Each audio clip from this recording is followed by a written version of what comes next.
Looks like he's going up and over. Oh, maintain. Nice, easy movements.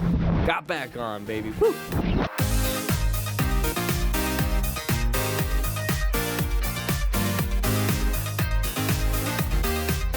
Some of the internal components with steel instead of titanium. They put an S in the end of it, and it goes a little bit slower. Okay. Hey, Wooly, how you doing? Hey, Wooly, it is. Uh-oh, what happened? Pause. Wooly's in the chat. What happened, Wooly? Apparently, he was going around this corner. Uh-huh. He went a little too wide. Uh-huh. Yeah. And then he slid into the side skirt here. Okay. Slid into the side skirt, probably banged off the tire. Was this you? Get one today. I was gonna get one. Oh no, this guy messed up his bike. 17-year-old, and he's upset, dog. He's alive though. Oh, look at the road rash. At least you get to talk about it. Yeah, bro. At least you didn't slide into the wilderness here. Yeah, I know. He was right there. Dude. Wooly, you have any more information? Look at the easiest. Like on him? Drop? Good Lord. No, I didn't see that. Oh, he just come around the curve and just set down in the bridge. Luckily, on that side. Yeah. Because if he went off that side, he'd have Oh God, that would have been it. Wonder if we could yank it over. We're not. I don't know if we're gonna be able to lift it up, but we could probably drag it, depending on how much. Yeah, it's already destroyed. Just careful of hot parts and sharp parts. Oh God. Last thing you want is to lacerate your finger and cut it off. Oh man. Thanks for watching. All right. So right here, take a look. Okay, that is road rash all the way down from his knee to mid tib fib. Okay, road rash, very, very bad.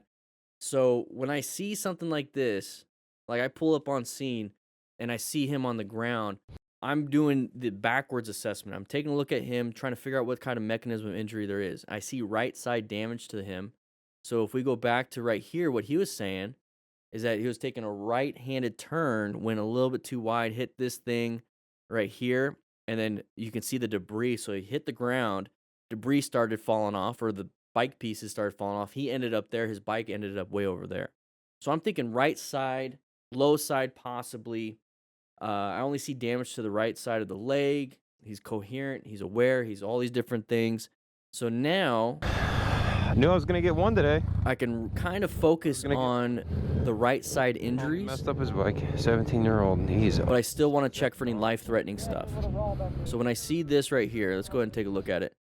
So I have a feeling he did have a helmet on. He's got some type of armor. It's going to be like that little mesh, like external type armor stuff.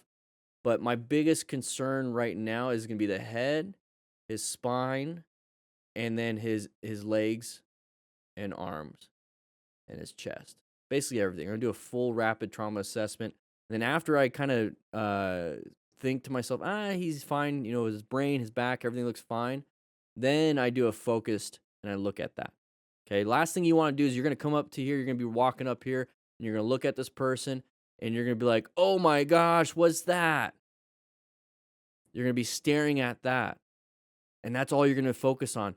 But he could be having a bleed on his arm. He could be having back trauma. He could be having chest trauma, so he's having a tough time to breathe. And then you're going to be so focused on this that you're not going to recognize that he's asking the same questions every 10 minutes. Possible brain injury. Not much you could do with the brain injury, but you can at least keep him calm and be aware and tell the EMS when they show up on scene. So don't get too hyper-focused on that. Don't get too, it's not bleeding out. You're not dying from that. It's just going to be very painful. That's going to be level 2 at least. I can't tell what this dark spot is. It could be level 3, but it's probably all just level 2 stuff. That could be just transfer from the asphalt.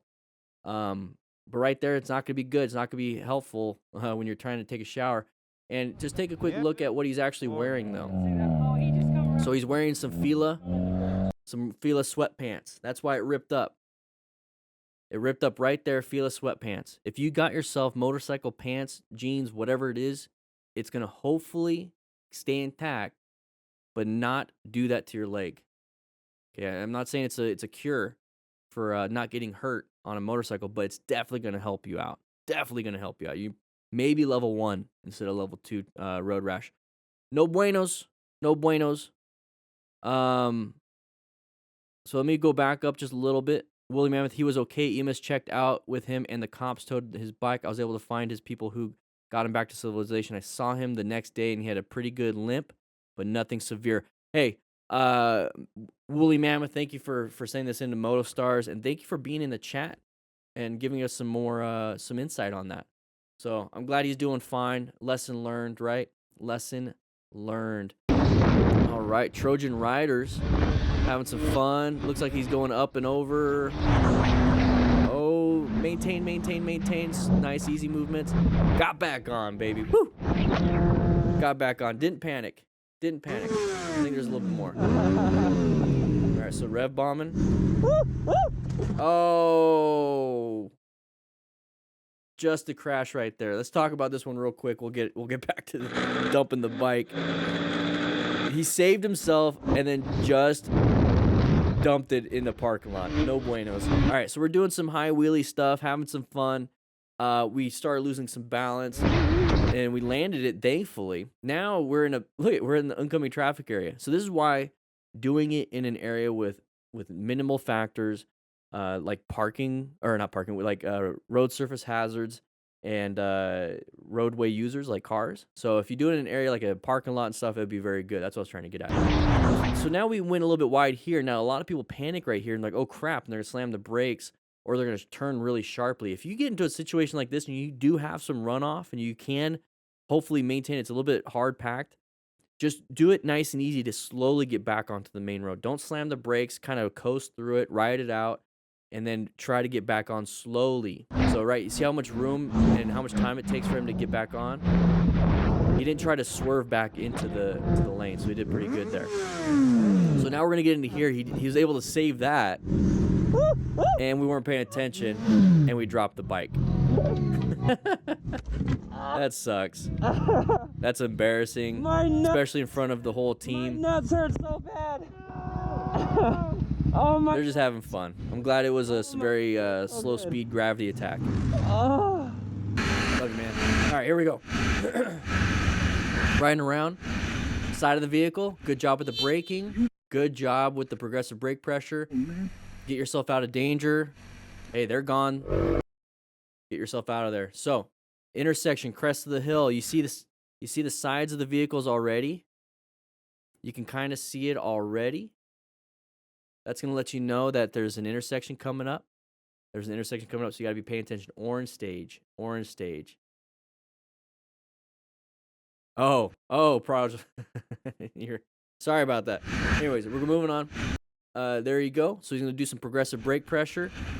Was able to get himself out of that situation. But right here, keep going. You're still in the road, buddy.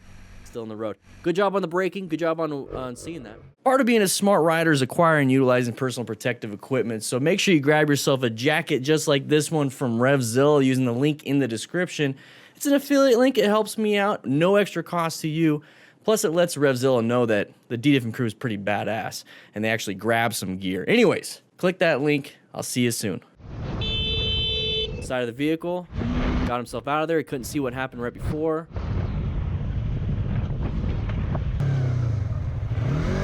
Alright, lane filtering, another side of the vehicle. Wasn't anticipating a motorcycle to speed through. Alright, congested area, calm down. Side of the vehicle, they should stop. You applied the brakes and moved over. Non-issue, stop trying to keep up with them. Moving over here. You see the difference, everybody? Good job braking, but you need to brake because there's no escape. Alright. Moving on through here. So we're on interstate. Merging issues are going to be the interstate problem. We're going at good speed. There's an interstate problem merge, so we're going to slow it down a little bit. Go from 70 to 60. Okay. Green. Got an arrow ourselves. They're supposed to... Okay. There's a zipper merge, not an issue. Move on.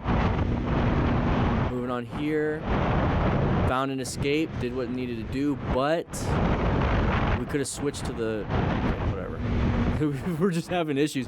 Why do you think we're having issues here on this road, everybody? Look at the speed we're going. We're going faster than the flow of traffic. Let's go back. Let's go back. So let's see if we can find a speed limit. I'm not even looking at a speed. I see it was like 50, but let's see if there's a speed limit. No, we're looking down the whole time. We're looking down the whole time. Intersection. Moving around. Okay, so there's no... I can't tell if there's a speed limit. Yeah, this is aggressive driving right here.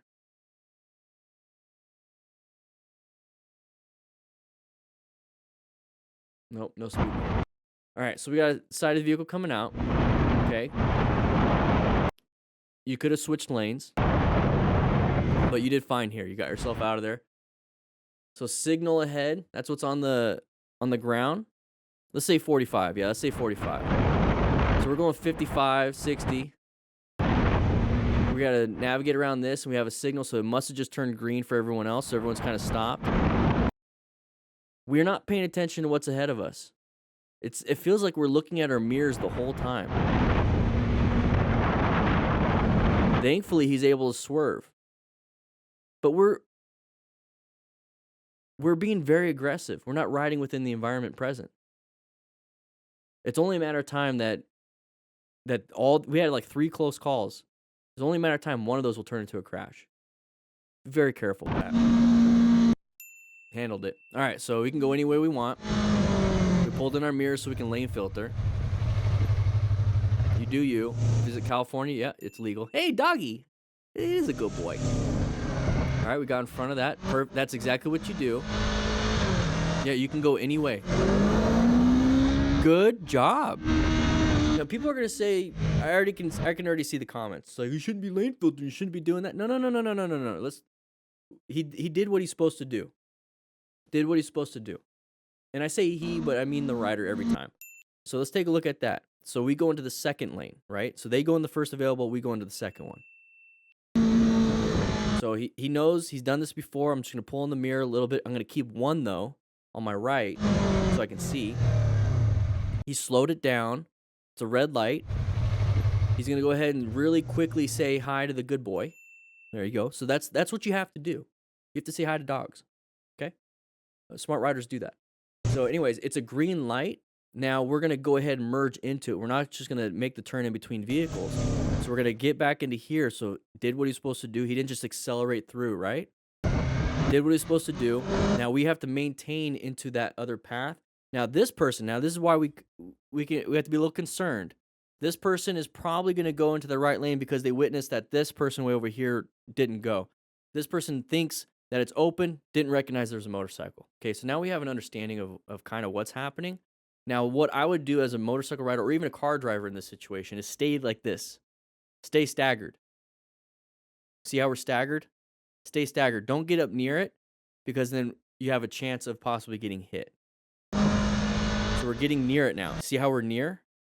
And as soon as you see this right here, as soon as you see that, this is where planning our ride really kicks into play. Position for safety, we're pretty good position. We have escape routes. We have good line of sight. Our space cushion's getting diminished, but we have amazing space cushion here and over to the right a little bit. So what's the other part of planning a ride? Locating hazard. Boom, located hazard. They're getting into our lane. So we have to either adapt to a hazard or navigate a threat. What is this? Is this a hazard or a threat? To me, a hazard would be a pothole, a little bit of gravel, just kind of fly around it, whatever. A threat is something that is out to get you, that you have to get away from. So this right here to me is a threat. They're coming into my lane. They're cutting me off in the middle of a turn. Red stage maneuver. I got to get out of here. So planning your ride. Position for safety, locate hazards, adapt to hazards, navigate threats. We're going to navigate a threat right here with a red stage maneuver. We're going to swerve. And remember, emergency braking is a red stage maneuver, but also finding that escape path and then taking that escape path is a red stage maneuver. So what's going to happen here? He's going to accelerate through his escape path because it was closing in on him. You hear that? So we found the escape path. We're going to escape through it. Thankfully, we have a bike lane. We're going to get back into our lane. Now that we escaped through it, we're going to go, I think it's 33, but look at the area we're involved. We're out of danger. So now we can get back to the speed of the traffic around us. And watch out. Now here's the new pattern, everybody. What do we see? Big long line, big open. So now we have a new thing that we have to pay attention to. We just achievement unlocked back here. Where is it at? Back somewhere over here. It's hard to do it on a green screen. But now we got this issue. So slow it down, position ourselves for safety for the new issue. All right, so moving on with this one.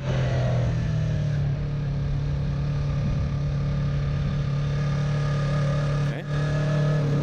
We're just doing a U. Are we just doing a U-turn? We did a U-turn. Good job with the braking in the middle of a turn. He's doing really good with that. Let's go take a look. So it's like we got to go back. We got to go back. So we got this vehicle coming out, slowing down. Good job. And then moved on. Did good. Did good. So green light for us. We're going to get going. We're going to get going. Side of the vehicle right there. Another side of the vehicle. So go ahead and relax a little bit. We got another side of the vehicle. So this is an area where a lot of merging things happen. Found an escape path, made it through another side of the vehicle. Intersection, orange stage. All right, so we got a side of the vehicle there, so it's intersection. Oh, merging. Good job on the braking. Terrible line of sight now, switch lanes. There you go. Got himself out of there. Hey, that happens, guys. This happens a lot. Side of the vehicle again. We got a merging problem also, maybe to the right, but this person's going slow. Found an escape, went through it. Good job. Big long line, merging issue side of the vehicle right there. Slow it down. Intersection's orange stage anyways. Good job with the swerve, but I would have slowed down because I don't want to have to swerve or do a red stage if I didn't have to. So we're going through here. We're going to take a left, another merging vehicle. Good job on the braking and rolling off the throttle. So engine braking. Handled it. These are all daily stuff he probably has to deal with, but we also kind of get into it, right? Daniel B., welcome as a rookie member, baby. Woo! Welcome. We're putting ourselves in a lot of dangerous situations just by being on a motorcycle. Accelerating into situations gives us a better chance of being in a close call. Be more of a defensive rider, defensive driver. Anticipate a lot of these things. I'm not saying go slow. I'm saying go speed limit. So go the speed limit and observe and try to find things as far out as possible because that gives you time to react. In this guy's situations, we're doing a lot of up until like this moment stuff. Up until we saw it a while back. We saw it like right here. So if you just kind of roll off the throttle, and I know you don't want to be stuck into in the intersection, but this person's going.